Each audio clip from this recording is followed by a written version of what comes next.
Donc, bonjour à tous. Donc, je suis Stéphane Mollard. Je suis le référent facturation électronique de la Direction régionale des finances publiques de Bourgogne-Franche-Comté du département de la Côte d'Or. Donc, comme vous le savez, donc à partir de 2000, enfin, comme vous le savez peut-être, à partir de 2026, toutes les entreprises vont rentrer progressivement en fonction de leur taille. Les entreprises vont passer la facturation électronique. Donc, moi, je vous propose de vous faire une petite présentation sur la facturation électronique. Lorsque vous avez des questions, n'hésitez pas à les poser. J'essaierai de répondre au fur et à mesure. Et puis, c'est tout. Alors, la facturation électronique. Pourquoi? Voilà. Quels sont les principaux objectifs de la facturation électronique? Donc, il y en a 4 principaux. Le premier, c'est le renforcement de la compétitivité des entreprises grâce aux diminutions de la charge administrative de la gestion des factures. Donc, qu'est-ce que ça veut dire? Ce qu'il faut savoir, c'est qu'actuellement, une facture, le temps de confectionner une facture, de l'envoyer, etc., son coût a été évalué selon différents organismes entre 14 et 20 euros. Avec la facturation électronique, ça passera de 1 à 2 euros.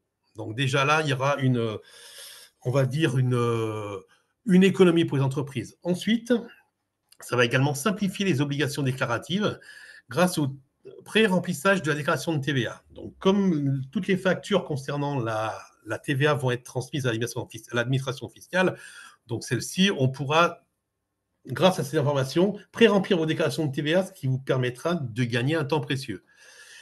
Ça va nous servir également à lutter contre la fraude fiscale. Il ne faut pas non plus se leurrer. Ça a aussi un intérêt pour l'administration fiscale, c'est-à-dire que cette réforme bénéficiera aux opérateurs de bonne foi et ça créera une concurrence un peu plus juste, un peu plus loyale, dans le sens que ça va devenir assez compliqué de ne plus produire de factures. Et enfin, ce qui n'est pas le plus mince des objectifs, ça va aussi permettre aux politiques publiques de réagir de manière beaucoup plus rapide, beaucoup plus en temps réel sur l'activité des entreprises. Je prends toujours comme exemple le Covid, où il y a eu de grosses difficultés. Les chiffres qu'on a eus, on les a eus plusieurs mois plus tard. Là, avec la facturation électronique, tous les chiffres arrivent le mois suivant. Donc, on est beaucoup plus efficace. Qu'est-ce qui s'est passé? Voilà. On est beaucoup plus efficace.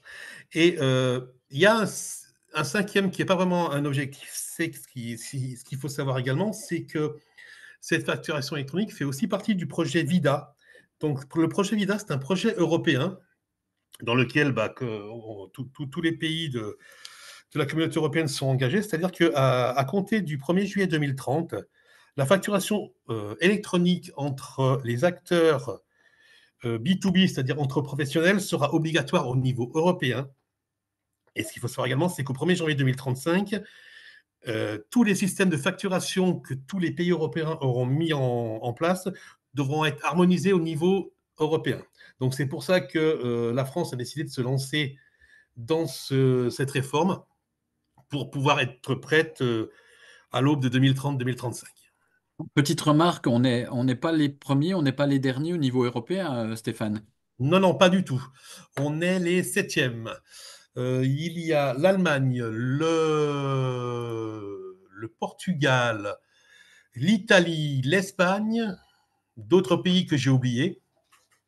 Et dans le monde, on est loin d'être les premiers, puisqu'on a tous les pays d'Amérique du Sud qui, eux, en revanche, sont très, très en avance par rapport aux autres pays du monde. En gros, les pays d'Amérique du Sud, qui sont à la facturation électronique depuis plusieurs années, ont à peu près le même schéma que nous. Donc, nous, on est, pour l'instant, la France sera le pays le plus en avance dans la facturation électronique, mais les pays d'Amérique du Sud, eux, sont déjà à ce niveau-là depuis très, très longtemps.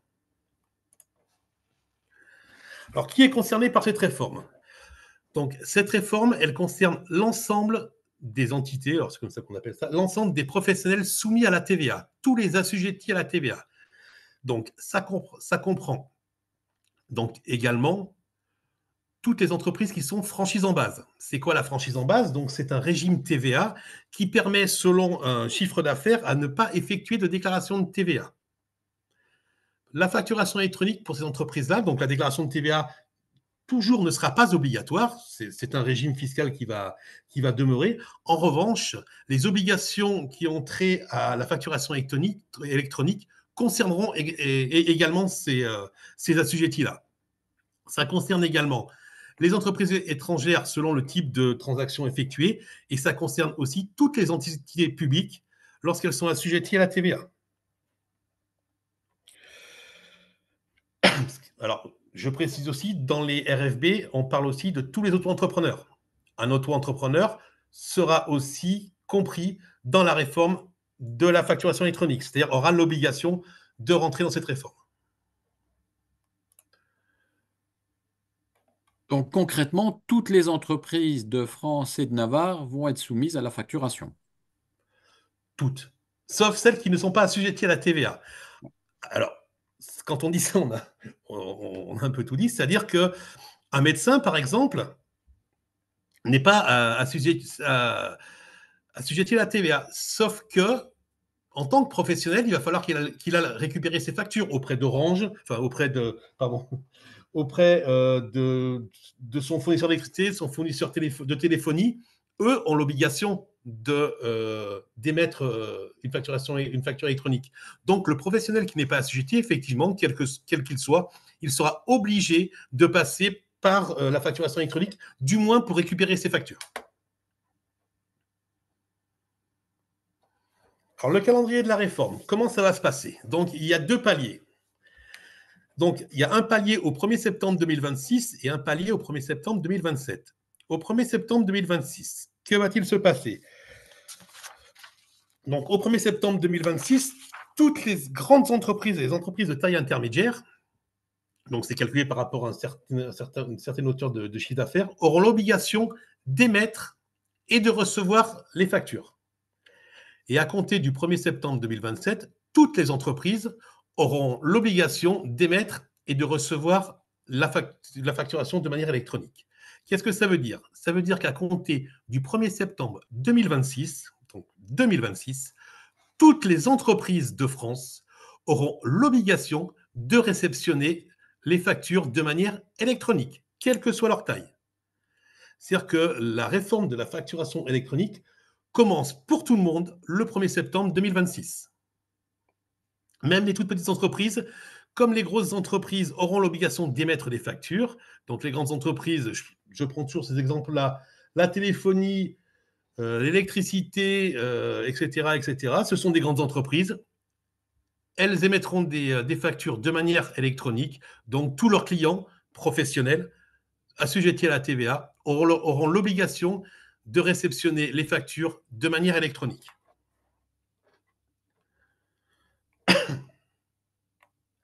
Stéphane, j'ai une petite question que j'aurais pu poser un petit peu plus tôt. On parle des entreprises, mais quid des assos? Les assos, c'est comme une entreprise, si elles sont assujetties à la TVA, elles rentrent dans la réforme. réforme.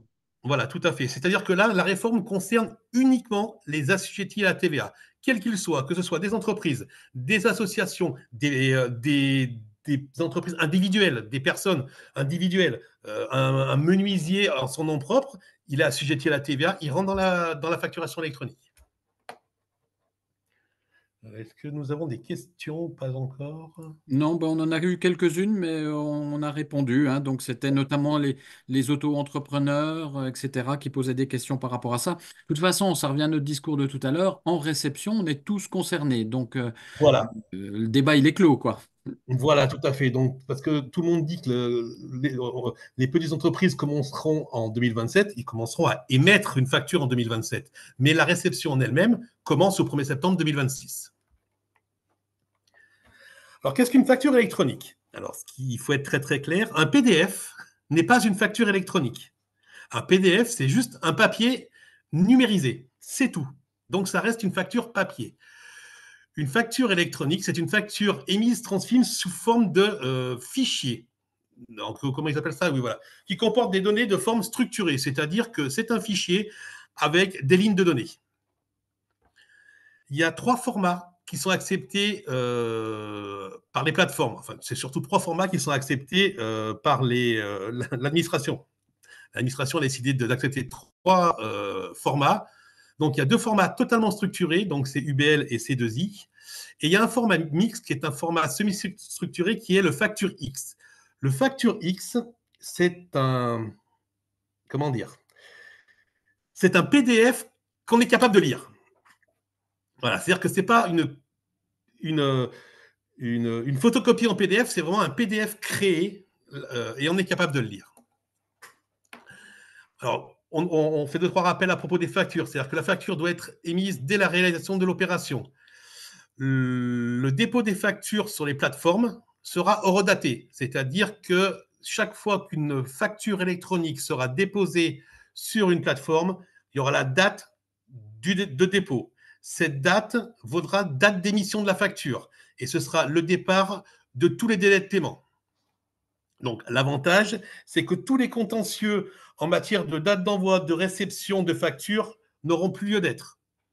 Là, c'est plus j'ai reçu la facture tel jour. Non, non, là, elle a été déposée sur la plateforme tel jour. Elle sera horodatée sur la plateforme à tel jour et le départ de la date de la facture sera, comment dire, non discutable. Et ce qu'il faut savoir également, c'est qu'une fois que le professionnel a déposé ses données de facturation sur la plateforme, la plateforme dématérialisée a 24 heures à partir du dépôt pour transmettre la facture à l'administration.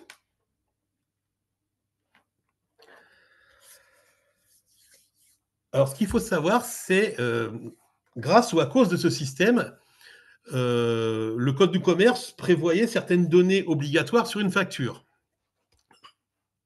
Avec cette réforme, la loi change un petit peu.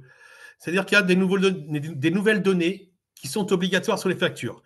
Ces données permettront justement la gestion des factures.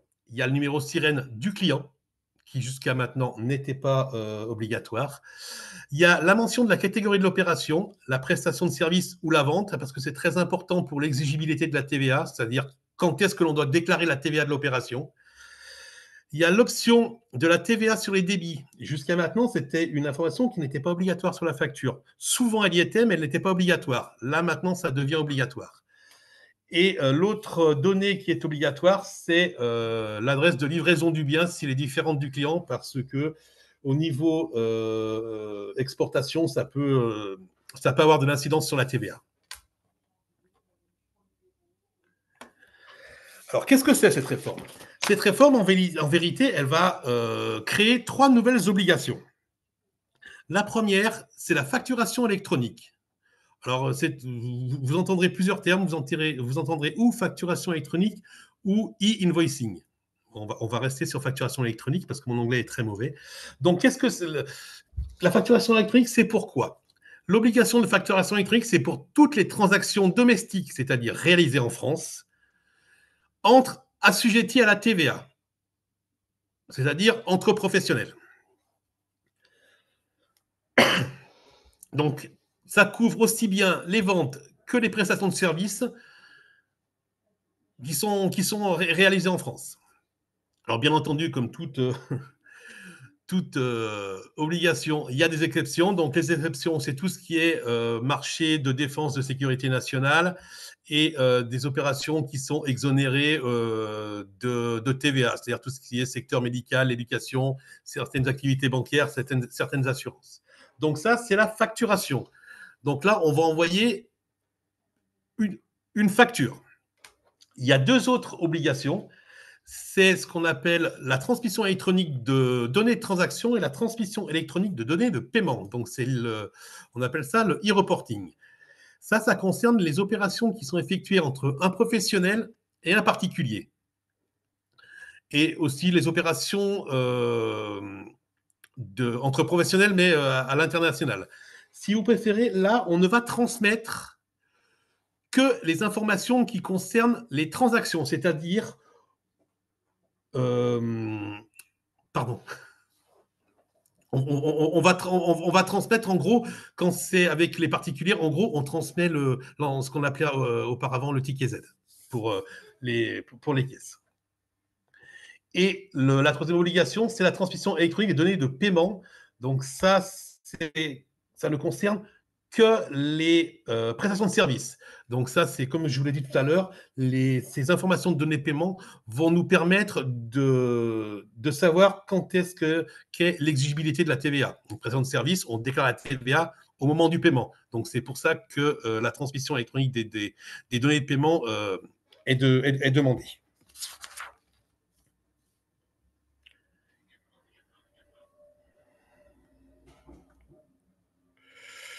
Je regarde si j'ai rien oublié.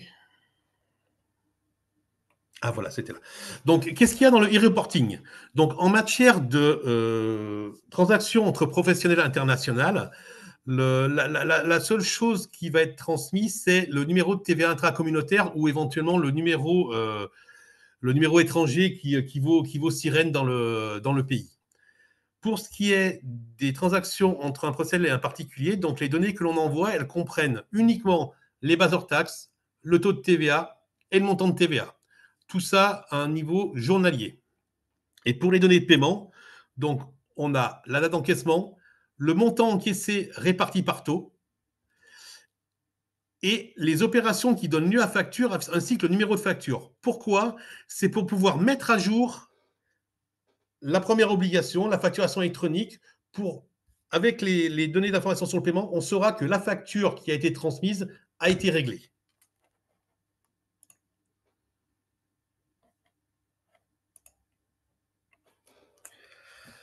Alors, ce petit tableau représente la fréquence du délai de transmission des données de e-reporting.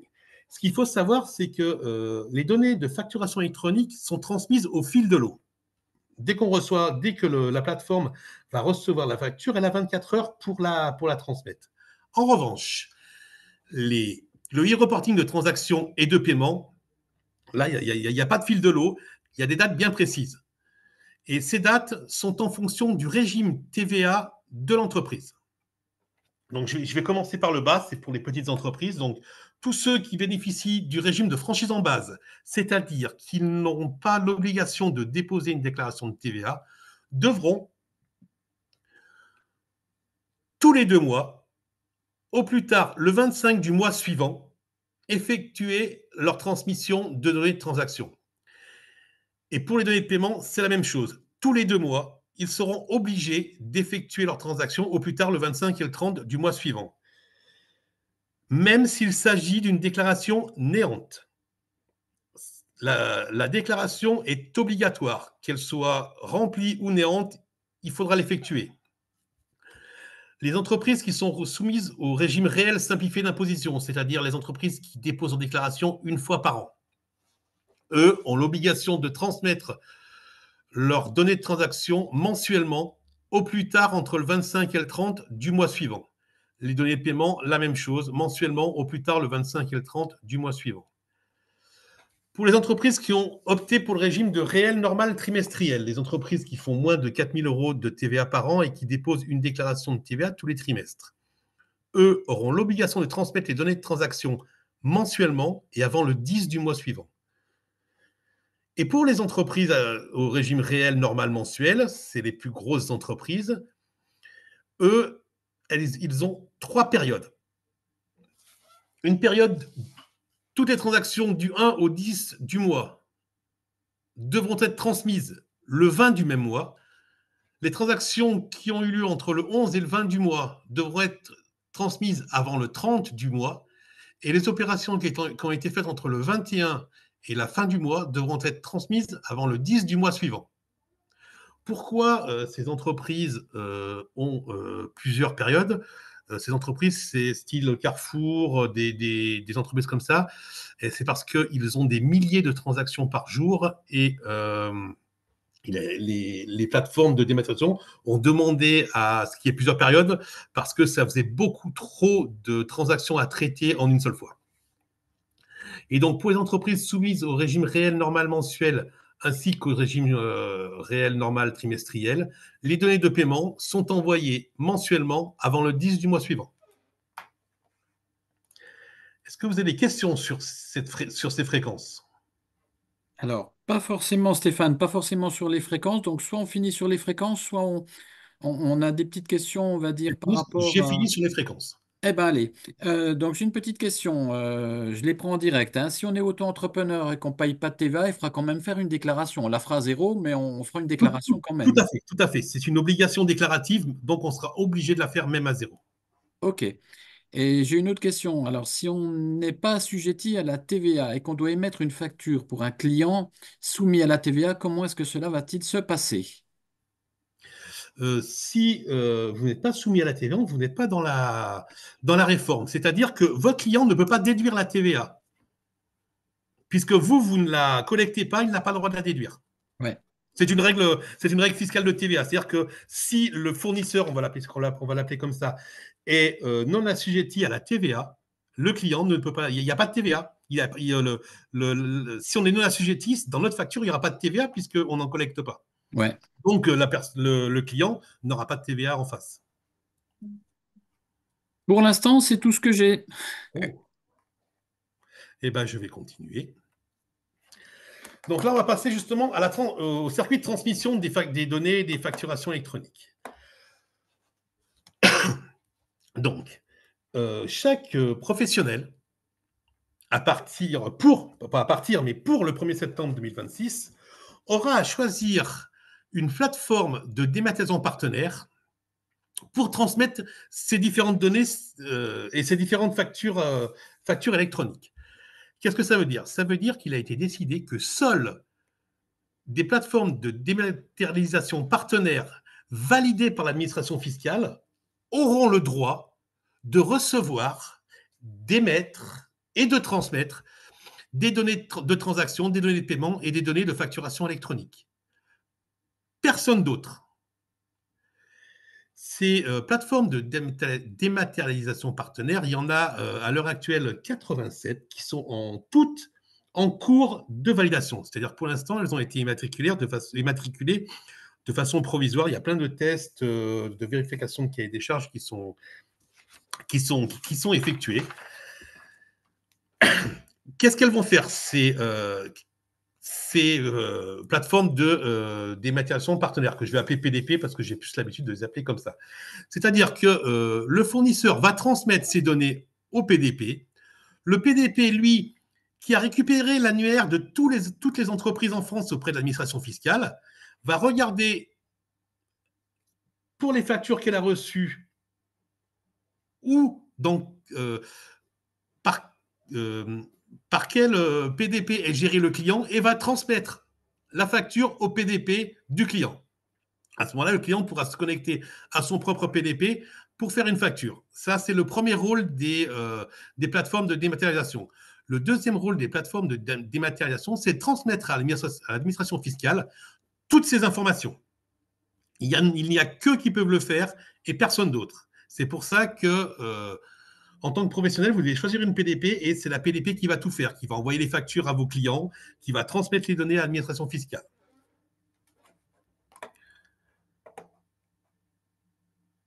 Pas de questions là-dessus? Je suis étonné. Si, j'en ai une, Stéphane, mais je vais répondre en même temps. Est-ce qu'il y aura des coûts sur le PDP? Alors, On oui. va pas se voiler, on va pas se cacher la Non, face, non, c'est des mais non, prestataires privés. Donc, oui. Voilà, donc c'est que des prestataires privés. Donc, dans la réforme de 2023, il avait été soumis l'idée que l'État français créerait son propre PDP. Ça n'a pas été fait pour deux raisons ouais, les deux, voire trois raisons principales. La première, c'est que déjà, on n'avait pas les compétences pour créer cet espace-là. C'est-à-dire qu'on n'avait pas les personnes capables de le faire. Le deuxième, il ne faut pas se voiler la face, c'est une question budgétaire. La création d'un portail entier, comme l'administration devait le faire, ainsi que sa gestion, c'est plusieurs centaines de millions d'euros par an. Dans l'état actuel des finances de notre pays, il a été décidé que non, on ne le ferait pas. Par contre, l'administration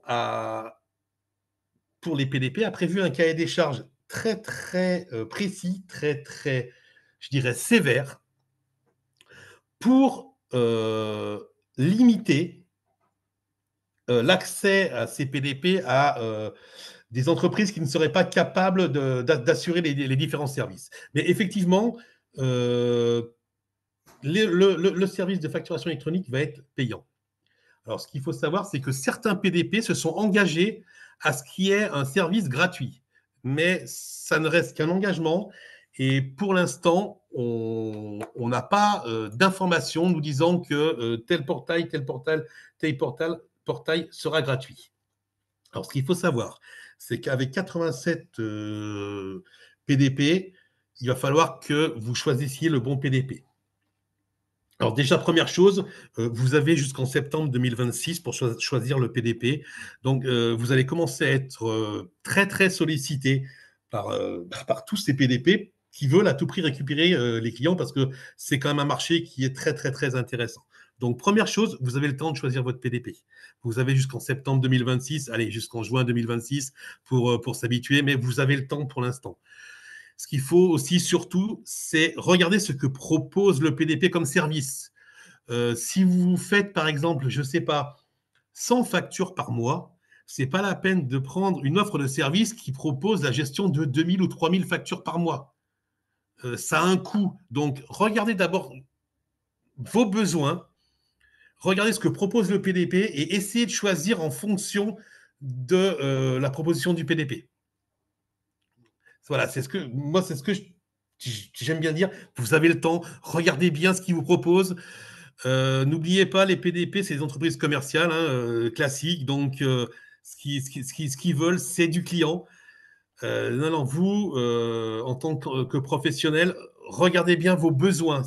J'insiste toujours là-dessus. Quels sont vos besoins en termes de facturation électronique? Et une fois que vous aurez cerné vos besoins, le nombre de factures, est-ce que vous voulez que vous recevoir un mail chaque fois qu'une facture est payée ou vous ne voulez pas recevoir de mail, vous irez voir de vous-même? Voilà, tout ça, c'est des services qui seront payants au niveau des PDP. Donc, faites un point de votre entreprise. Qu'est-ce que vous voulez pour la facturation électronique? Et ça vous permettra de choisir le meilleur, on va dire, forfait proposé par le PDP. Alors, on a quelques questions. Alors, il y a certaines, je réponds en direct, et puis les autres, on va les faire ensemble. Sur le site impôt.gouv.fr, vous avez la liste des candidats PDP, hein, si on peut dire comme ça, parce que pour l'instant, ils sont, hein, ce qu'on disait tout à l'heure, ils sont pas validés officiellement. Il y a, si ma mémoire est bonne, il y a deux étapes, hein. Ils candidatent, ils répondent au cahier des charges, et puis après, ils seront validés par l'administration fiscale. Voilà, Pour que l'instant, là, on en en ce est là. moment, elles sont en période de test. C'est-à-dire que on fait comme si on était. Alors là, il y en a eu 5 qui ont commencé, là, il y en a 11 et après, ça va commencer à augmenter. C'est-à-dire qu'on leur envoie des données pour voir si en gros, s'ils n'explosent pas. Et Voilà, puis après, on validera de manière définitive. c'est ça. Alors, et ce qu'il faut savoir, ce que je n'ai pas dit, c'est qu'une PDP, son accréditation est valable seulement 3 ans. Tous les 3 ans, il faut qu'ils redéposent entièrement un dossier. L'administration refait entièrement tous les tests comme si c'était la première fois. Donc, c'est pas. Voilà. On essaye de sécuriser un petit peu tous ces PDP. Donc, voilà, ce qu'il faut savoir, c'est qu'en principe, les PDP qui seront validés sont de confiance. Ouais. Et ça va arriver, on va dire, à l'automne. Les premières officielles, on les Oui, connaîtra en fin d'année voilà. 2025, En fin quoi, à peu d'année près. 2025, tout à fait. Ouais. D'accord. Alors, j'ai une autre question, parce que bah, ça évoquait un petit peu ce qu'on discutait tous les deux hors antenne, on va dire comme ça. Pour l'instant, il faut être très, très vigilant sur le fait qu'il n'y a aucune plateforme qui n'est agréée Oui. et que les coûts, pour l'instant, on ne les connaît absolument pas. Je veux dire, les prestataires Alors, privés, on a des idées peut-être, mais pas du tout. On réclame, la Direction générale des finances publiques à Bercy réclame les tarifs, on ne nous les donne pas. ouais. Parce que on soupçonne, Bah, est-ce qu'il y aura un coût forfaitaire? Est-ce qu'il y aura un coût au document? Est-ce oui, qu'il y aura les alors, deux? ça, oui, ça, il y a un coût forfaitaire et après, il y a des options. C'est-à-dire que, on va dire, je ne sais pas, la transmission de facture, allez, on va dire, c'est 5 euros par mois. Je donne un prix comme ça. Et on propose aussi, vous envoyez un petit message quand la facture est payée. C'est 1 euro par mois. On vous propose de relancer nous-mêmes ceux qui ne payent pas. C'est 3 euros par mois, etc., etc., etc. Donc, il y a tout un forfait qui va être proposé. Donc, c'est pour ça que j'insiste sur le fait qu'il faut bien regarder ce dont vous avez besoin. Et c'est une fois que vous aurez recensé tous vos besoins par rapport à la facturation électronique que vous pourrez choisir plus facilement votre PDP par rapport aux différents services qu'il propose. Alors, il y a une remarque. euh, je suis en auto-entreprise, je ne paye pas de TVA et je vends uniquement à des clients. Donc, je vais faire de la facture entre guillemets à des clients. Donc, je déclarerai zéro et en plus, je vais payer la plateforme. Oui. Voilà. On ne va pas s'en cacher, oui. Oui, bah oui, bah non, je peux pas répondre non, hein. Non, non. Alors, ce qu'il faut savoir, c'est que l'auto-entrepreneur n'est concerné que par l'e-recording de transactions, uniquement. Uniquement. Donc voilà, ça veut dire que, je reviens toujours à ce truc-là, quand l'auto-entrepreneur va choisir sa PDP, qu'il regarde bien qu'on ne lui propose pas un service de facturation, parce qu'il n'en a pas besoin, qu'on ne lui propose pas un service, des services dont il n'a pas besoin. L'auto-entrepreneur, certes, il n'a pas de TVA à payer, mais il a des factures à effectuer. Là, c'est pas la DGFiP, c'est le code du commerce. Hein, là, Ouais. qui oblige à faire, si l'auto-entrepreneur travaille avec des professionnels. S'il travaille qu'avec des particuliers, il aura juste l'envoi de l'e-recording de transactions uniquement. Alors, est-ce qu'il y aura, mais bon, je connais la réponse, mais je vais la poser. Est-ce qu'il y aura un guide au niveau de l'État pour comparer les PDP? Alors, il y aura peut-être Non, les fonctionnalités, mais il n'y aura pas non, plus, moins, il n'y aura non, pas. parce que Hein, en termes de neutralité, on n'a pas le droit. voilà, L'État n'a pas le droit. voilà. Mais Nous, il y aura des fiches en disant, ben voilà, celui-là, il fait voilà, ça, celui-là, il fait pas ça, voilà. etc. Parce qu'on l'a demandé à la direction générale, et voilà ce qu'ils nous ont répondu. Non, non, on est tenu d'être neutre, donc on ne peut pas. Alors après, je pense que certains organismes, certaines associations vont le faire. Alors, je pense à 30 millions de consommateurs, mais c'est, enfin, ce genre d'organismes-là je pense, vont comparer les différents PDP. Mais non, l'administration n'a pas le droit, donc il n'y aura pas de comparaison. Alors, il y a une question aussi, mais on a un petit peu la réponse. Quid du comptable? Du comptable. Donc, à mon avis, Du cabinet d'experts comptables. voilà, c'est ça. Alors, il ne faut pas oublier, là, on parle d'une réforme de la facturation électronique à propos de la TVA. Le comptable, il fait plein d'autres choses. Il fait vos bilans, enfin, il vous sert de conseil éventuellement. Enfin, il a plein d'autres missions, le comptable. Donc, le comptable existera toujours. Hein. Ce qu'il faut savoir également, c'est que certains euh, comptables, l'ordre des experts comptables, possède également son propre PDP. Donc, votre comptable, peut-être, vous proposera également d'adhérer à un PDP, ce qui n'est pas impossible. Donc, non, non, les comptables sont toujours utiles et seront toujours là pour faire plein d'autres choses parce que il y aura toujours la compte. Parce que là, moi, ce que je vous parle, c'est de l'envoi de facture. L'enregistrement de facture existera toujours. Hein. C'est juste là, on parle juste de l'envoi de facture. L'enregistrement dans la comptabilité, il y aura toujours besoin d'un comptable pour le faire. Autre petite question, on parlait des PDP. Est-ce que le cahier des charges, entre guillemets, pour postuler, il est public? Bien sûr, il est sous impôt.gouv. Vous verrez, il fait 280 pages. Ah ouais, non, j'en ai rarement vu des comme ça. Hein. Là, j'avoue que moi, quand on en a parlé, bon, j'ai dit ça va être compliqué parce qu'on risque de se retrouver avec des entreprises un peu bizarres, d'autant plus que je savais qu'il y avait des entreprises de pays un peu bizarres. Il y avait même des entreprises chinoises. Le cahier des charges est sorti, les entreprises chinoises sont parties. Déjà. Il y avait pas mal d'entreprises américaines, il n'y en a plus beaucoup. Non, non, le cahier des charges, il est public, bien entendu, il est sur impôt.gouv et il est touffu cette année. Ouais. Ben, il faut dire c'est logique, puisqu'entre les problèmes de Alors sécurisation. voilà, oui, il ne Voilà. faut pas oublier, hein, c'est des données protégées. Il y a que l'administration qui a ces données-là. Bon, il n'y a pas besoin de la facturation électronique pour qu'on les ait. On les demande, on les a. Mais il n'y a que l'administration qui a le droit d'avoir ces données. Hein. Il y a une certaine protection. Donc, les PDP, moi, à leur place, je ferai attention avant de récupérer les données et de faire n'importe quoi avec. Hein. Ça peut être dangereux pour eux. Alors, ce qu'il faut savoir aussi, c'est que les données qui sont transmises à l'administration fiscale, il y a plein d'autres organismes, style l'INSEE, hein, qui ont déjà fait des demandes auprès de l'administration fiscale pour récupérer ces données-là. C'est en discussion au Parlement, à la CNIL, pour savoir si on va leur si on va leur transmettre les informations ou pas. Donc, je pense que certaines informations, oui, on va leur transmettre. Mais par exemple, le nom du client, ce sera non. Ça reste confidentiel. Non, non. Mais par exemple, des données brutes, c'est-à-dire dans le secteur de l'automobile, il y a tant de millions de chiffres d'affaires qui a été effectué. Ça, oui, on va leur transmettre. Je pense qu'il n'y aura pas de problème. Mais en détail, la CNIL ne vaudra sûrement pas. Voilà. Le RGPD, il existe toujours, hein, il existera toujours. Il existera toujours et c'est voilà, c'est ce qui protège ces informations. Alors, on a une autre question, mais pareil, on va la poser, mais moi j'ai la réponse aussi. On est bien d'accord que là, la facturation électronique concerne principalement les échanges de factures entre pros, hein, ce qu'on appelle le B2B. On garde évidemment notre Chorus Pro qui lui permet aux entreprises de facturer aux collectivités, aux entités publiques. On ne change rien, hein, Non, non, on ne change rien. D'autant plus, alors nous, c'est assez compliqué chez nous, mais normalement, le PDP de l'administration sera Chorus. Parce que nous, on ne va pas non plus aller chez un privé, parce qu'on a Chorus. Mais non, voilà. Pour ce qui est des liaisons avec l'administration, ça ne va pas changer grand-chose. Ce sera toujours la même chose. Ben voilà, on a Oh, c'est bien.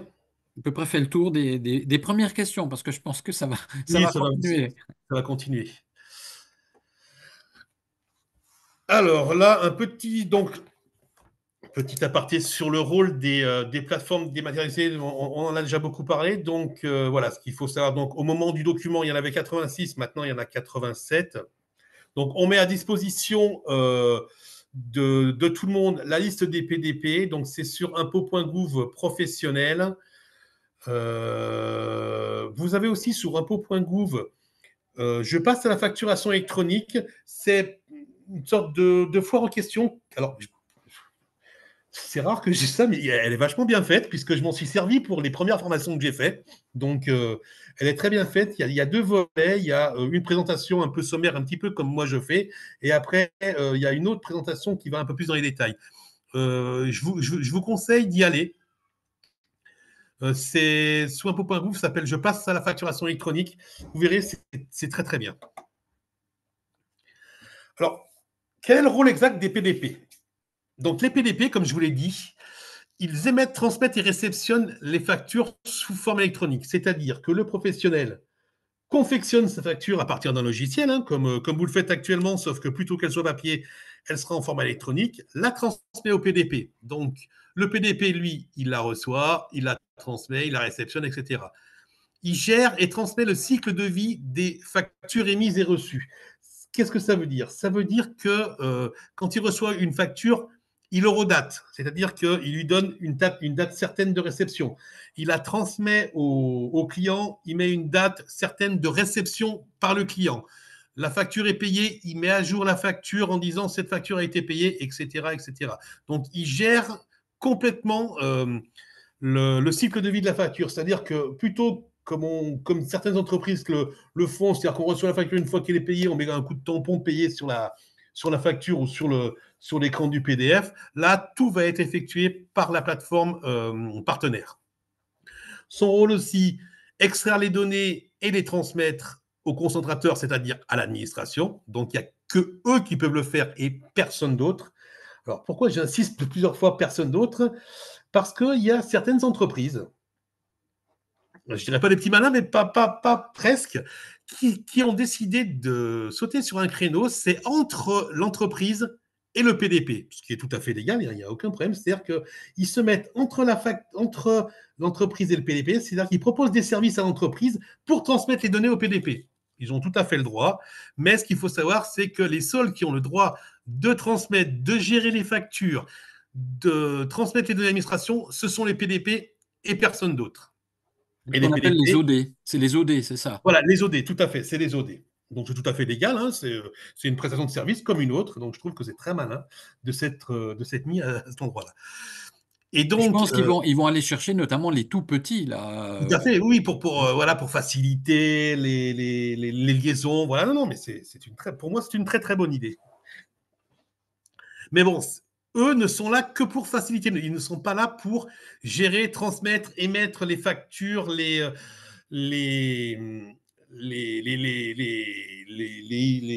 l'envoi des données, etc., etc. Ils sont vraiment, voilà. Donc, c'est vraiment que les PDP qui ont le droit de faire ça. Elles sont surveillées, contrôlées, etc. Donc, c'est vraiment que les PDP.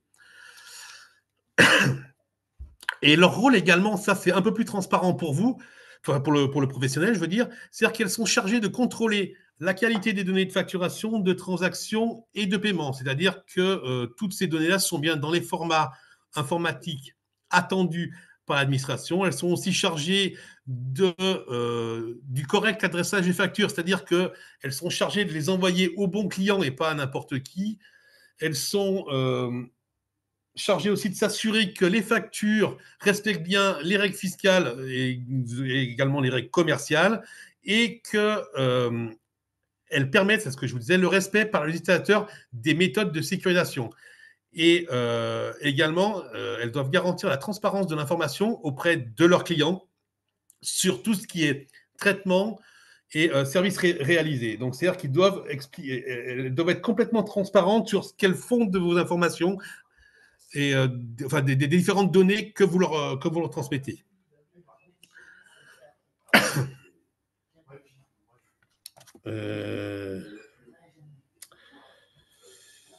Non, j'ai pas d'autres questions. J'ai terminé sur les PDP. Est-ce que vous avez des questions sur les PDP? Alors, on va faire le lien. Évidemment, moi, ce qui est important, c'est qu'on ait un lien entre le logiciel de facturation et le PDP.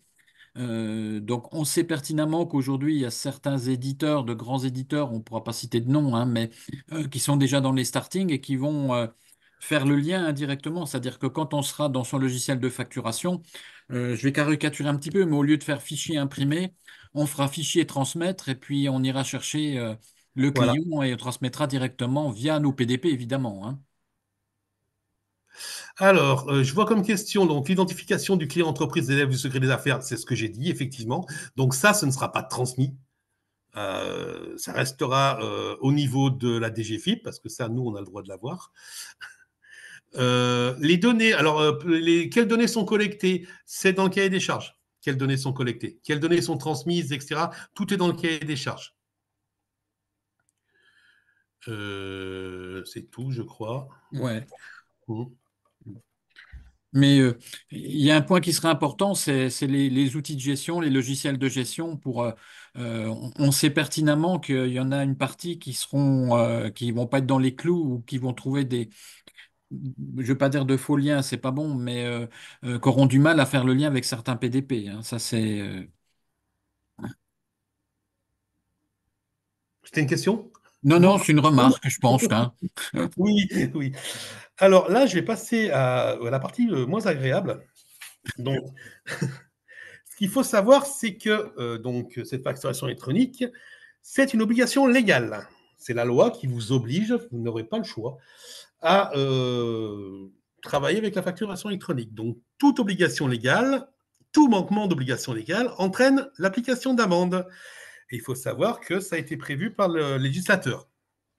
Donc, pour ce qui est des facturations électroniques, pour le non-respect d'émission d'une facture sous format électronique, il est prévu par le Code général des impôts une amende de 15 € par facture. Pour la transmission des données de transaction et de paiement, le non-respect des obligations de transmission, c'est une amende de 250 € par transmission. En sachant qu'il y a un maximum de 15 000 € d'amende au titre d'une même année civile. On ne pourra pas aller au-dessus. Est-ce que ça crée des réactions ou pas? Non, Normalement, pas pour l'instant. non. Bon, alors, ce qu'il faut savoir, n'importe comment, c'est que 15 € par facture pour toute facture non envoyée, si vous n'envoyez pas la facture, le client ne la reçoit pas, vous ne payez pas. Donc là, je vois, enfin, normalement, ça devrait bien se passer. Enfin, je vois pas. À mon avis, s'il y a une non-transmission, ça tiendra plus de l'erreur que de la vraie volonté de ne pas transmettre une facture. Oui, sinon, non, sinon. Voilà, donc comme toute Le, obligation légale, voilà, il y a il y a un risque d'amende, mais le troisième point, moi, qui m'interpelle un tout petit peu, assurer la conformité des factures aux règles fiscales, c'est-à-dire que le PDP ou la plateforme va vérifier si mes mentions légales sont bonnes.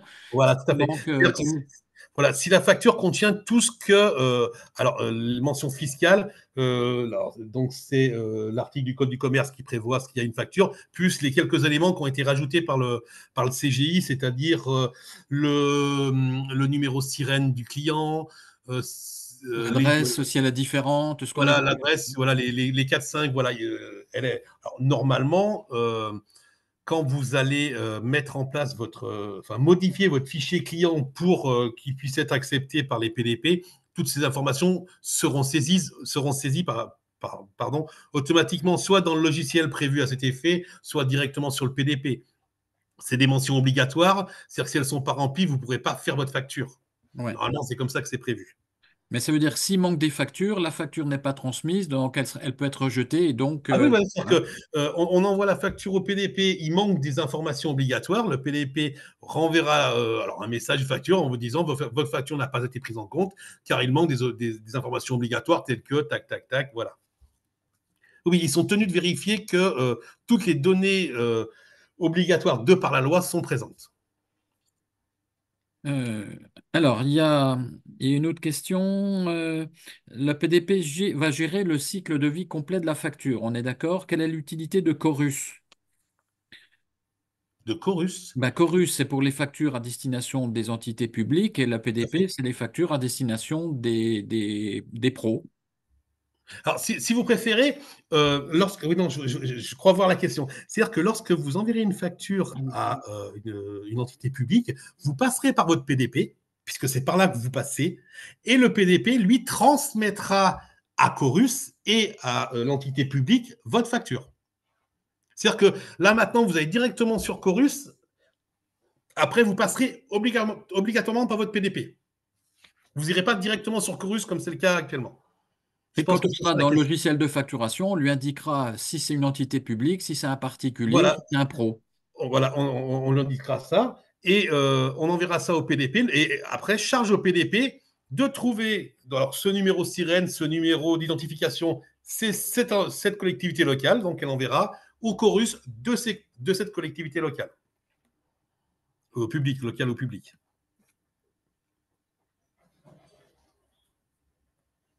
Alors, est-ce que ça va changer sur le délai de conservation des documents, etc.? Ben non, les délais Non, légaux, ils restent en état, hein.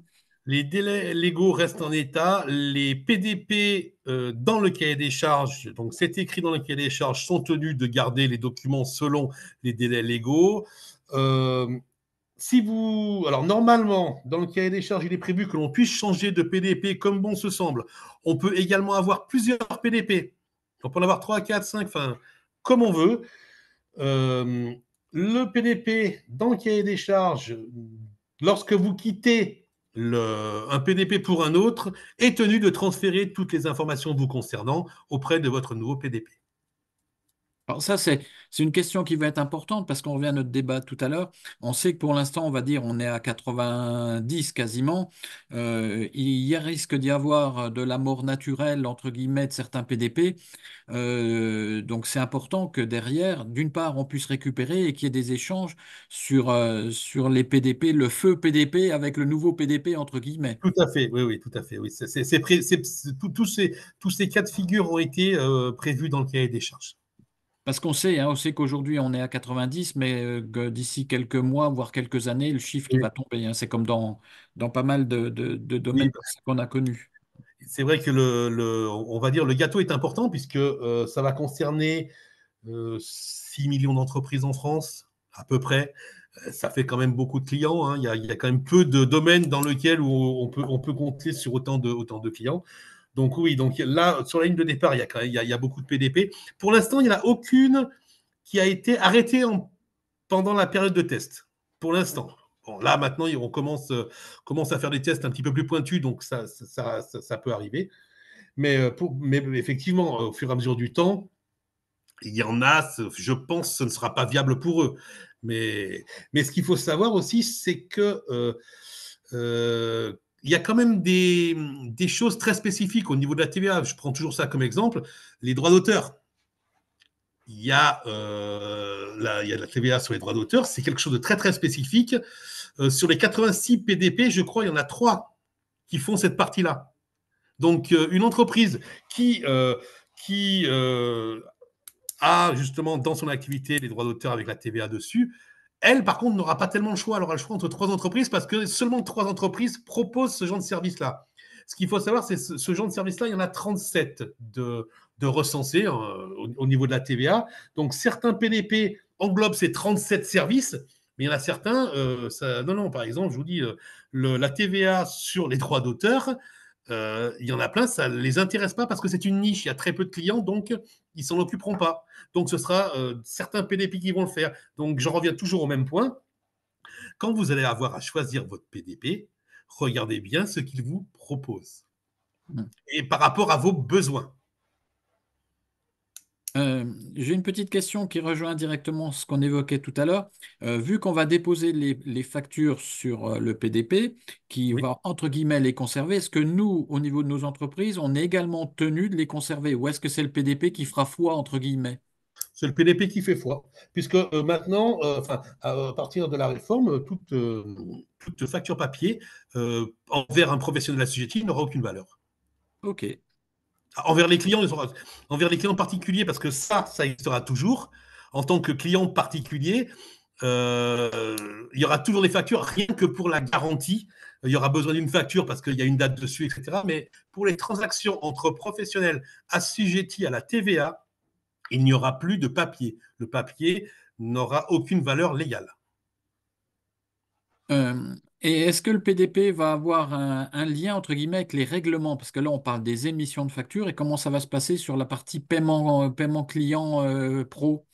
Ah, pas, non, non, non, non, le paiement ne change absolument pas. C'est-à-dire que non, non, là, votre fournisseur vous paiera vous. Voilà, point. Oui. Après, comme votre client vous paiera, lui, quand il va transmettre ses données de paiement, ce sera écrit qu'il a payé votre facture. Donc, c'est à ce moment-là que ça mettra à jour votre facture au niveau du PDP. Mais pour ce qui est argent pécuniaire, non, non, non, là, le client, il vous paye vous sur votre compte bancaire à vous, il passe pas par un autre compte. Hein. Non, non, ça, Voilà. c'est. On change Bon, hein. rien sur les règlements, entre guillemets. Oui, non, sur les règlements, non, non. Alors, je continue. Si je facture un client non assujetti, est-ce que je dois transmettre la facture par le PDP? Pardon, parce que je suis en train d'en lire un autre. Pardon, C'est pas j'étais en train grave. en autre. Si je facture un client non assujetti, est-ce que je dois transmettre la facture par le PDP? Bah, si c'est un pro, oui.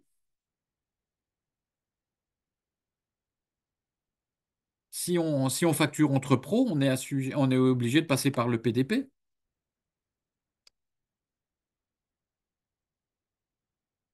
euh, n'a pas d'obligation à la facturation électronique. Alors, non assujetti, c'est quoi non assujetti? Parce que Je le sais. seul non assujetti qui existe, ça s'appelle un particulier, c'est vous et moi. Bah oui. Quelqu'un qui n'est pas dans le. Un médecin est assujetti, il est non imposable du fait de sa profession. C'est un article du CGI qui dit que le médical, il n'y a pas de TVA, mais il fait partie, il est assujetti à la TVA à la base.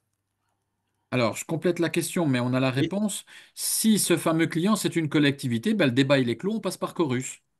voilà. Si la collectivité n'est pas. Ah, parce que ce qu'il faut savoir, les collectivités euh, territoriales, locales, publiques, certaines de leurs activités sont à la TVA et certaines ne le sont Hum, pas. hum. Voilà, c'est là où ça joue. Donc, tous ceux qui ne sont pas assujettis à la TVA, ça reste comme maintenant, c'est facture papier comme un particulier. Euh, alors, est-ce qu'au niveau du PDP, il y aura une gestion des relances?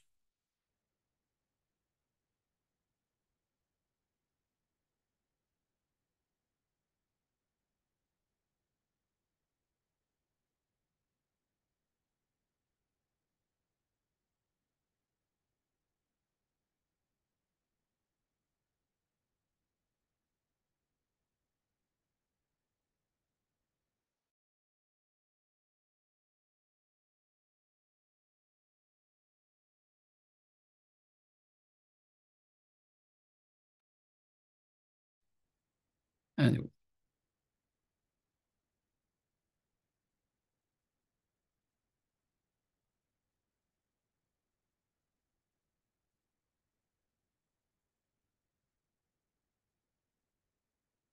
J'ai perdu la connexion.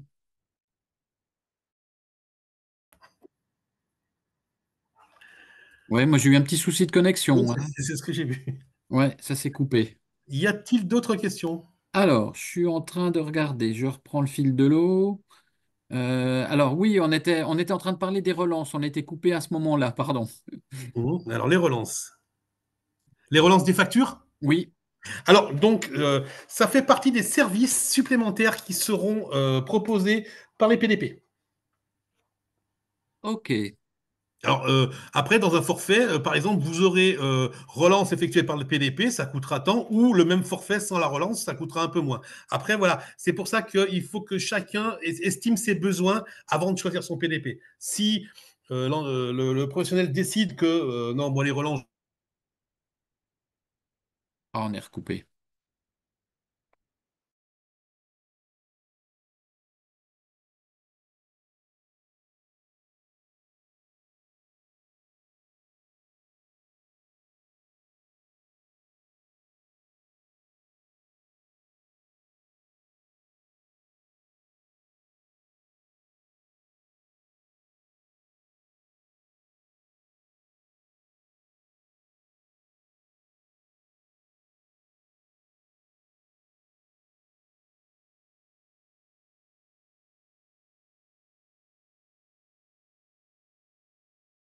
question, donc, je suis micro non soumis à la TVA, 293B du CGI.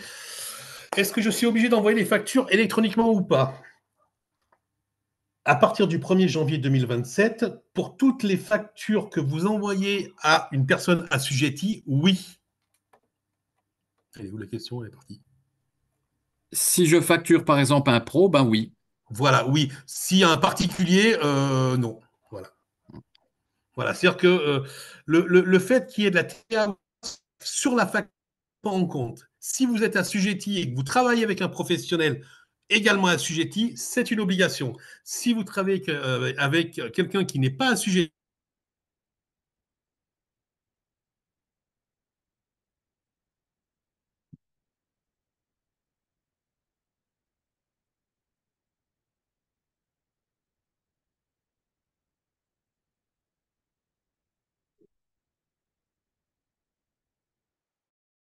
votre facture. Donc, il va envoyer le règlement à son PDP.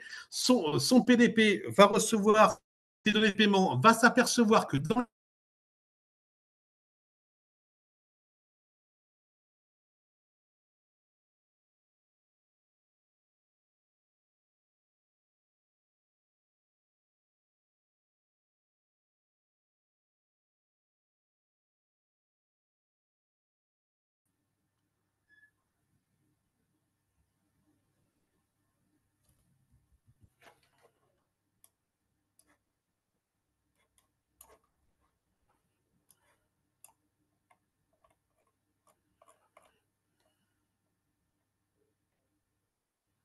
Ouais, on a des coupures hein, de temps en temps.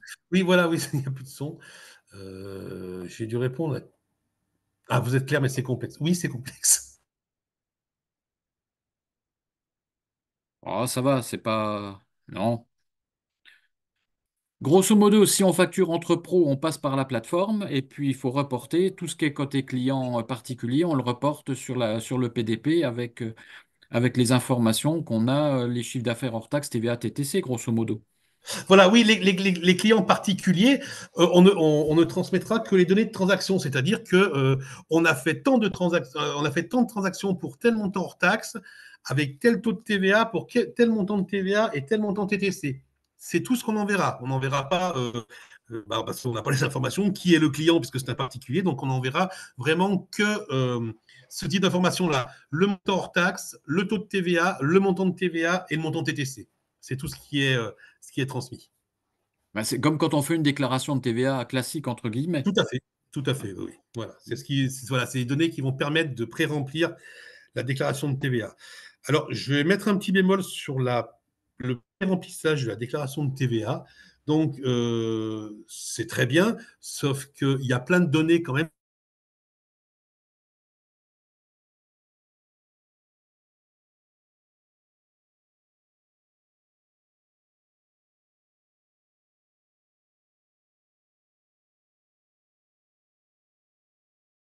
Enfin, il y a rarement des factures.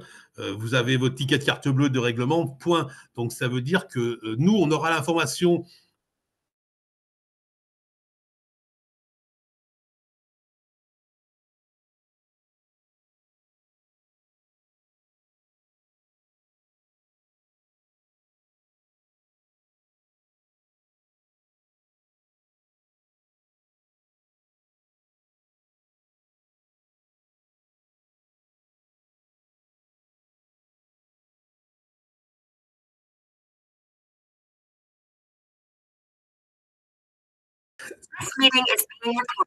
Ah, ça y est, c'est revenu. On a des coupures, c'est pénible. Oui, je ne sais jamais quand ça marche et que ça ne marche pas. Ouais, moi, je suis pareil, ouais, ouais. Euh, Parce que là, en plus, les questions ont été effacées. Donc, j'ai pas eu. Ah, Ça y est, c'est revenu. devrais valider. Non. Non, non, non, alors les paiements, non, non, non, non, les paiements, non, non, les paiements ne rentrent pas en compte dans la réforme de la facturation électronique. Tout ce qui rentre en compte, c'est l'information que le paiement a été fait. C'est tout. Il n'y a absolument rien qui change pour le paiement avec ce qui se passe actuellement. Non, les paiements ne sont pas dedans. Non, non. D'ailleurs, voilà, vous réglez, enfin, je règle directement au fournisseur, mais vous réglerez toujours avec vos fournisseurs, vous passerez jamais par le PDP pour le règlement. C'est juste l'information que le règlement a été effectué qui remonte au niveau du PDP. C'est tout.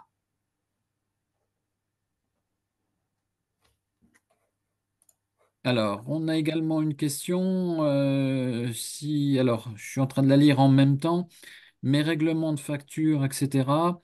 Il y a un fournisseur de matières premières. À chaque livraison, il passe par une facture électronique, par PDP, même si je suis entre entrepreneurs. Bah oui, hein. Oui. Ouais. Bah, alors, parce que là, en ce moment, il fait comment? Il vous envoie une facture à chaque fois, Ah oui. papier. Donc, Donc, il n'y a, pas de. Enfin, dans le terme, dans la gestion de la facture, il n'y a pas de changement actuellement. La facturation électronique, la seule chose, c'est qu'actuellement, on vous transmet les factures par PDF ou papier. À partir du début de la réforme, on vous les transmettra de manière dématérialisée. Mais il y a, dans la philosophie même du transfert, il n'y a aucun changement, hein. Il n'y a rien qui change.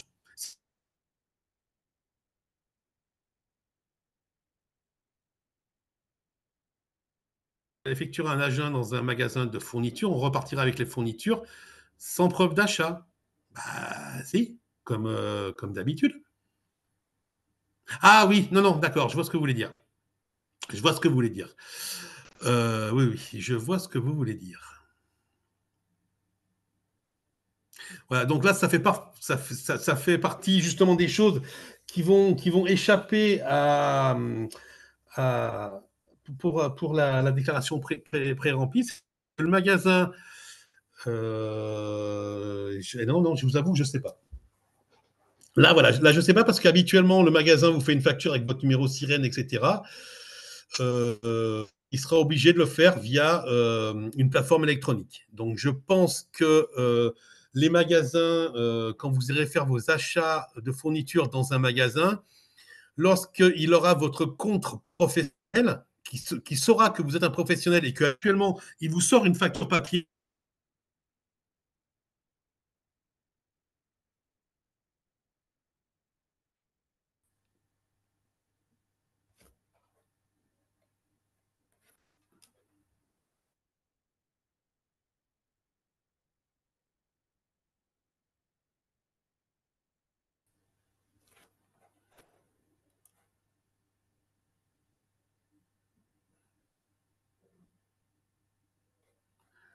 Si vous ne voyez plus le diaporama, c'est normal, c'est parce que j'ai enlevé le partage, je le remettrai une fois que je, pour uniquement le terminer. Il reste juste une slide.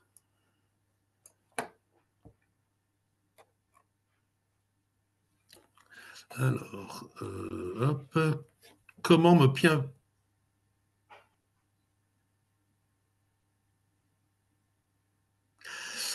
Comment parviendra les factures tant que je n'ai pas de PDP? Pour moi, en 2027. Non, ce n'est pas en 2027 que vous aurez un PDP, c'est en septembre 2026. Vous aurez l'obligation d'avoir un PDP en septembre 2026 parce que toutes les très grandes entreprises et les entreprises de taille intermédiaire auront l'obligation d'émettre des factures de manière dématérialisée. Donc, ils ne vous les enverront plus papier. Donc, tout le monde a l'obligation d'avoir un PDP au 1er septembre 2026 et non pas de 2027.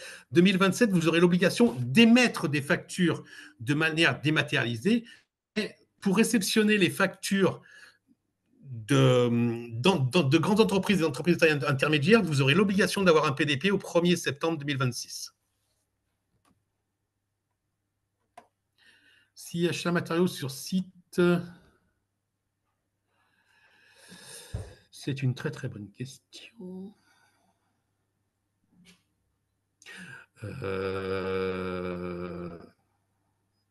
À mon avis, pour l'achat de matériaux, il faut faire le dépôt, il se fera sur le PDP, de toute façon, hein. Alors voilà, c'est toujours la même réponse que je fais, c'est-à-dire que à partir du moment où votre fournisseur voilà, vous connaît en tant que professionnel, sait que vous êtes un professionnel, lui aussi, il a l'obligation d'émettre des factures de manière dématérialisée.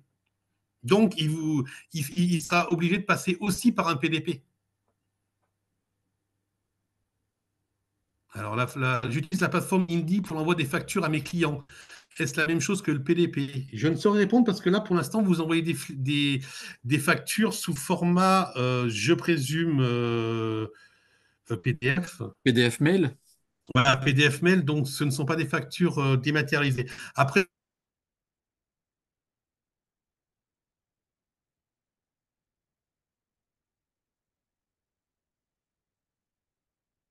électronique, c'est-à-dire que vous passez par Indie, eux, ils envoient un fichier informatique, une suite d'informations au client et le client reçoit ça, se connecte sur son application et a une facture en bonne et due forme. Oui, Indie, c'est possible que ça ne change absolument rien. Oui, tout à fait. Si je peux intervenir, Thierry Oui, Léger, Indeed, c'est un logiciel français qui va permettre aux entreprises de gérer leur compta, leur facturation, d'effectuer des différentes déclarations fiscales, sociales. Donc c'est un peu d'autres éditeurs de logiciels qu'on connaît, nationaux ou internationaux, voilà. Mais c'est aujourd'hui, on peut pas dire que c'est une plateforme, mais mais elle va y devenir. Elle peut devenir. il me semble qu'ils sont dans celles qui sont en test. Il me semble avoir vu leur Voilà. nom, mais j'en suis voilà. Mais Euh, aujourd'hui, c'est un logiciel de compta. oui, voilà. Mais peut-être qu'ils utilisent la Mm. même architecture, hein, peut-être, je ne sais pas. Comment vont se gérer les notes de frais payées par le salarié pour le compte de l'entreprise? Toujours même réponse. Hein, si ah non, non, non, non, alors donc payé par le salarié, donc c'est le salarié qui paie, donc il n'y a pas de facture électronique. Puisqu'il le fait en son nom propre et c'est l'entreprise qui le rembourse, donc il n'y aura pas de facturation électronique. Sauf si il,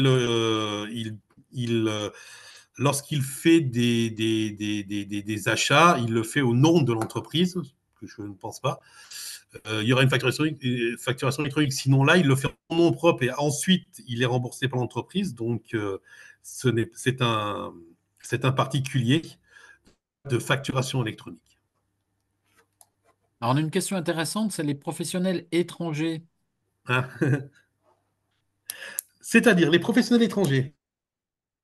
Ben, à mon avis, si je fais mes achats chez un fournisseur à l'étranger, comment ça va se passer? Est-ce que lui va le déposer sur la plateforme ou Que entre professionnels assujettis sur le territoire national. Donc, si l'entreprise étrangère est sur le territoire national, c'est-à-dire qu'elle a un numéro sirène, c'est une entreprise comme une entreprise française. Pour ce qui est des entreprises purement étrangères, c'est-à-dire que leur siège est à l'étranger, c'est-à-dire que vous ne transmettrez que l'information de transaction et de paiement. le e-reporting? Voilà, le e-reporting, tout à fait. Il y a pas de La facturation électronique vraiment concerne les entreprises domiciliées en France pour des transactions domestiques, c'est-à-dire effectuées en France, réputées effectuées en France. Je regarde, je vois pas d'autres questions, Stéphane. On a répondu à pas mal de choses, hein. Alors, je fais l'impression 3D, je dois me fournir auprès d'un fournisseur étranger pour acquérir une nouvelle machine. Ça se passera comme ça se passe actuellement. Il n'y a pas de facturation électronique. Il y a juste des données de paiement. Lorsque vous effectuerez le paiement, vous informerez l'administration fiscale que vous avez fait le paiement pour un achat à l'étranger. On ne saura même pas ce que c'est comme achat.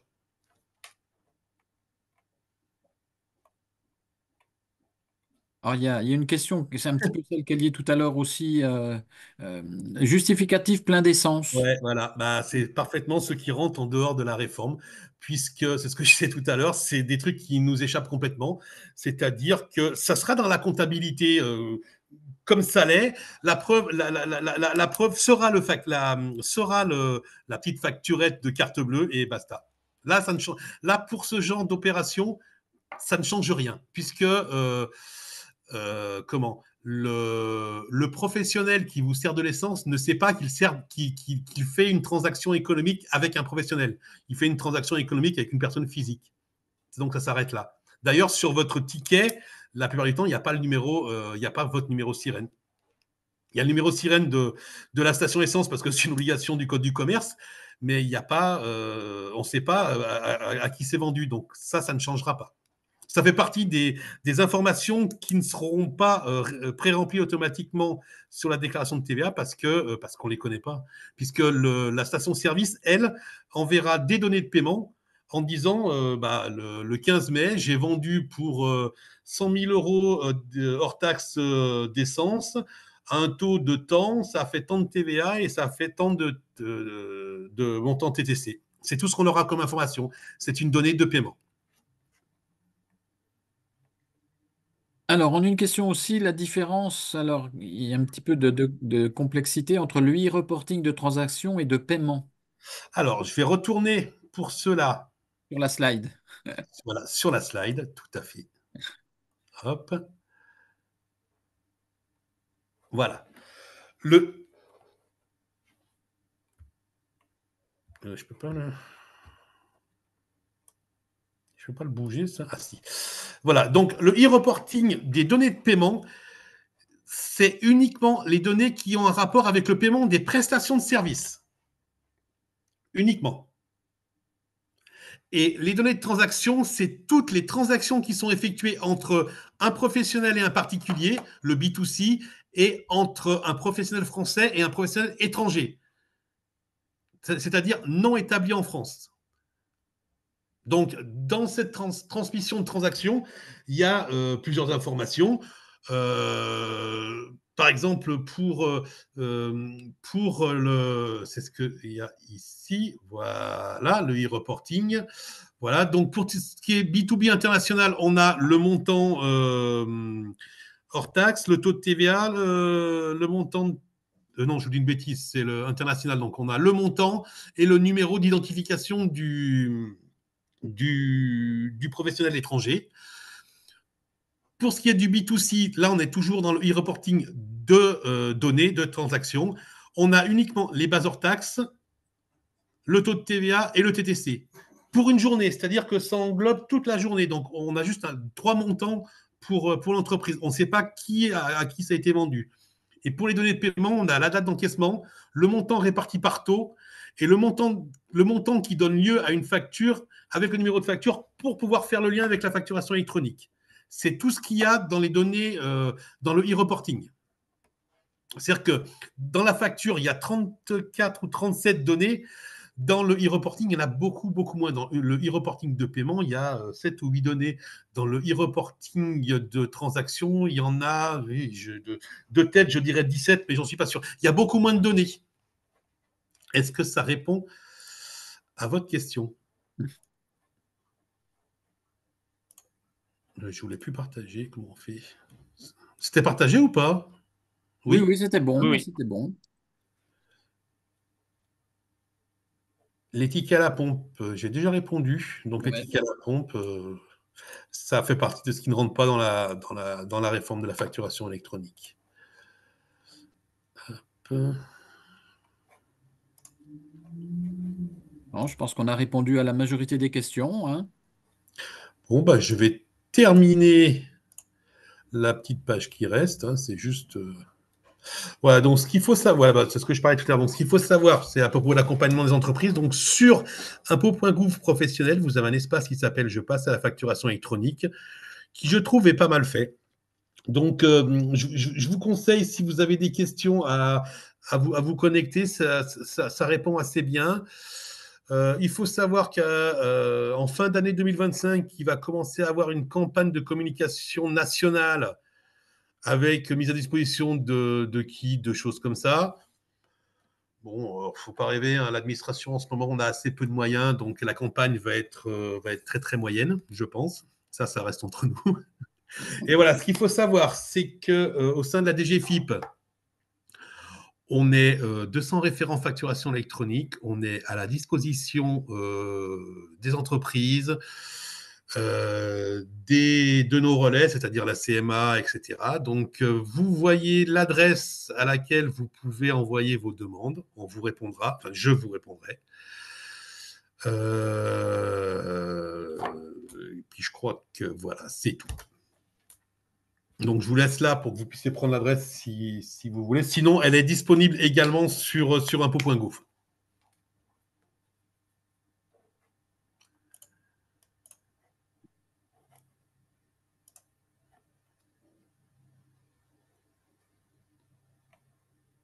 Qu'est-ce que c'est ça? Pour un prestataire de service, quelle sera la différence entre les deux transactions? Est-ce que j'ai répondu à votre question ou pas? Sur quelle est la différence entre les deux transactions pour un prestataire de service? À mon avis, c'est les deux reportings dont on parlait tout à l'heure. Est-ce que c'est clair l'explication que j'ai faite ou pas? Si c'est pas clair, je peux essayer de la refaire un peu mieux.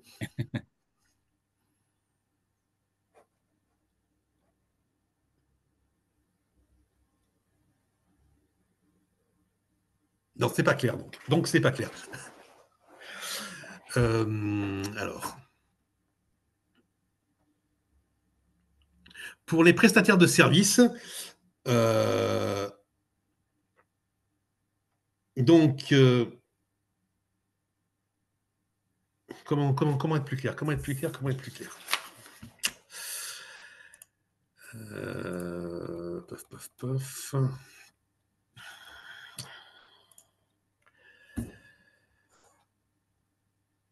Alors, après, voilà. Alors, pour un prestataire de service, la vraie question, c'est travaille-t-il avec des professionnels assujettis à la TVA ou avec des particuliers? Si le prestataire de service travaille avec des professionnels assujettis à la TVA, il rentre dans l'option de facturation électronique. Donc, il y aura l'obligation d'envoyer via un PDP la facture à son client.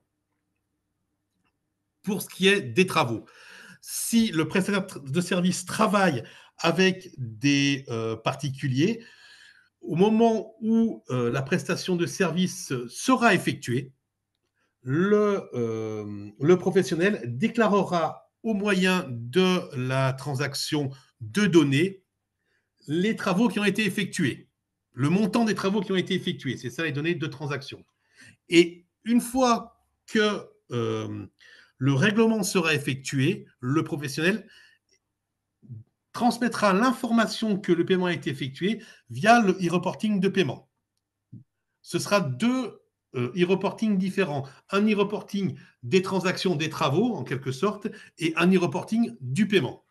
Je dirais, c'est comme en compta, quand on passe une écriture pour Voilà, enregistrer c'est la comme en facture, compta. puis une écriture pour enregistrer le paiement. C'est tout bon. Ah, merci beaucoup. De rien. Non, mais je vois, c'est Madame Damy qui, ok, c'est tout bon. Bon, je suis content si On est bon. c'est clair. Si c'est clair, oui, parce que ce n'est pas toujours facile. Est-ce que, je vais arrêter le partage. Est-ce que vous avez d'autres questions? Je suis en train de regarder en même temps.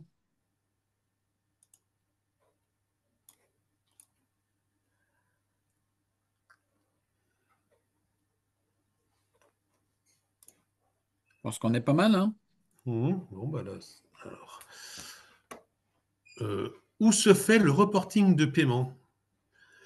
Le reporting de paiement se fait via votre PDP. ça fait partie des 3 obligations de la réforme de la facturation électronique. C'est-à-dire que tous les... Alors, après, ça dépend de votre régime TVA. Éventuellement, tous les jours, en fin de journée, quand vous êtes commerçant, vous éditez votre ticket Z, là, vous ferez la même chose, c'est-à-dire que vous vous connecterez sur votre PDP et vous rentrerez les informations de paiement de la journée. C'est-à-dire que j'ai effectué, aujourd'hui, j'ai eu le paiement hors taxe de temps, sur tel taux de TVA, tant de TVA et tant de TTC. Et vous enverrez ça tous les jours à votre PDP qui, lui, le stockera et le transmettra à l'administration fiscale au moment des dates prévues par le Code général des impôts. Alors, si je vends des biens en direct, donc vous n'êtes pas concerné par le e-reporting de paiement, puisque le e-reporting de paiement ne concerne que les prestations de services. Vous serez concerné ou par la facturation électronique si vous travaillez avec des professionnels assujettis, ou avec le e-reporting de transactions si vous travaillez avec des non-assujettis.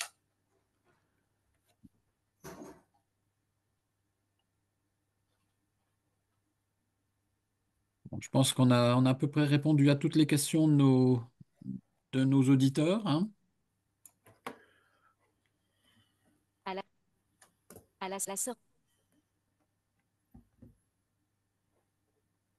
Ah,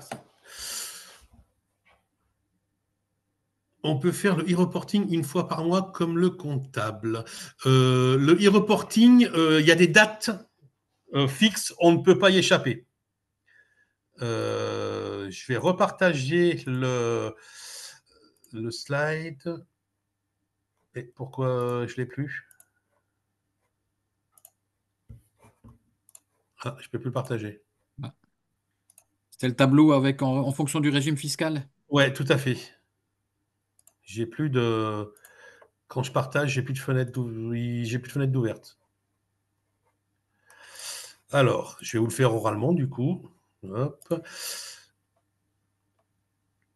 Alors, alors, la question, le reporting une fois par mois, ça dépend de votre régime, de TVA. C'est-à-dire que si vous êtes franchise en base, le e-reporting se fait tous les 2 mois. Si vous êtes régime normal trimestriel ou régime simplifié, c'est mensuel. Et si vous êtes au régime réel normal mensuel, il y a 3 périodes dans le mois où vous devez faire votre e-reporting. C'est-à-dire que le e-reporting dépend vraiment du régime de TVA que vous avez. Et là, vous n'avez pas le choix. C'est un petit peu comme les déclarations de TVA. Là, il n'y a pas le choix. Il y a des dates auxquelles vous êtes contraint de faire une déclaration. Ah ben le voilà. Le voilà. C'est Thierry qui l'a récupéré. Voilà.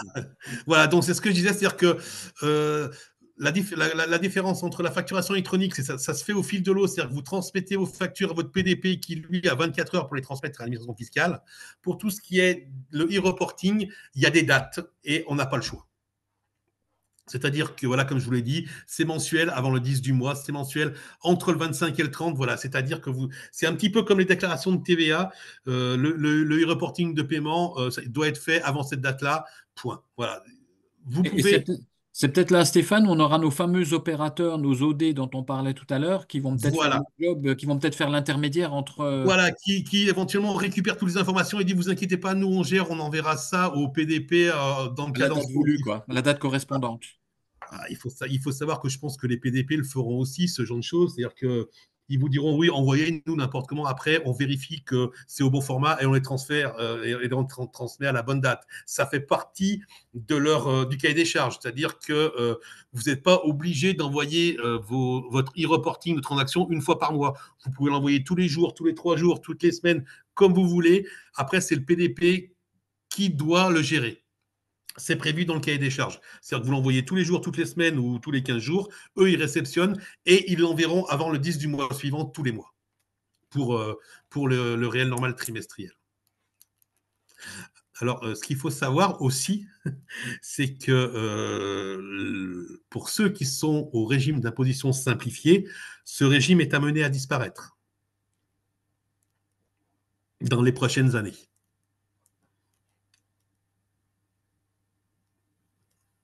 Donc ça va encore changer tout ça. Mais bon, Mais pour ça sera l'instant, postérieur à 2026-2027 en tout cas.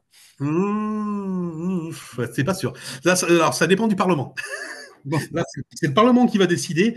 C'est prévu au 1er janvier 2027. Mais ça n'a pas encore été voté. Mais ce qui est proposé, c'est que ce régime, enfin, voilà, c'est-à-dire que les trois régimes, enfin, le régime réel normal trimestriel et le régime réel normal simplifié vont, alors le simplifié va disparaître et le trimestriel va être modifié. En gros, il y aura plus faire une déclaration une fois par an n'existera plus, mais faire une déclaration tous les 3 mois ou tous les mois, il y aura plus que ces deux choix-là. Mais bon, ça n'a pas encore été voté par le Parlement, donc c'est encore dans les tuyaux, mais c'est une chose qui peut arriver pendant la réforme. Est-ce qu'il y a d'autres questions? Tac, tac. oui. Ok, merci. Une fois par mois. Hop. Non.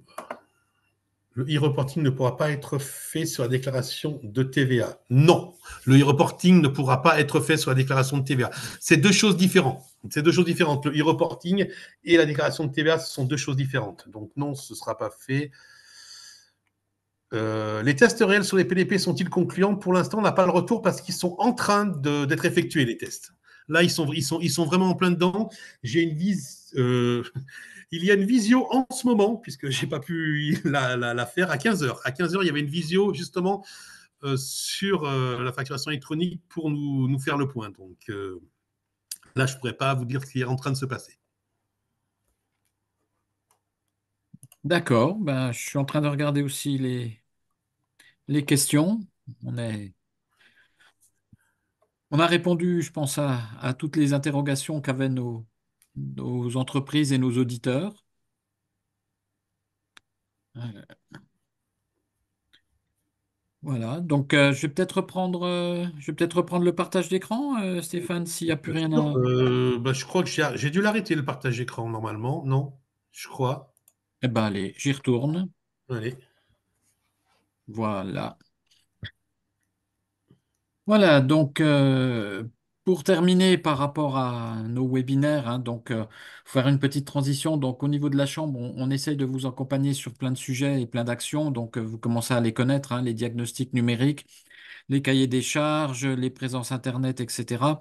Il y a un volet important aussi qui fait le lien avec notre sujet d'aujourd'hui, c'est l'accompagnement sur tout ce qui est conformité. On a parlé RGPD Corus et donc on aura un rôle à jouer sur la facturation électronique. Donc je pense qu'on retravaillera ensemble, Stéphane, certainement pour reproposer des webinaires et des animations et des informations à nos entreprises parce que c'est un sujet, comme on l'a vu, qui interpelle et qui va quand même être important dans les 2 ans à venir.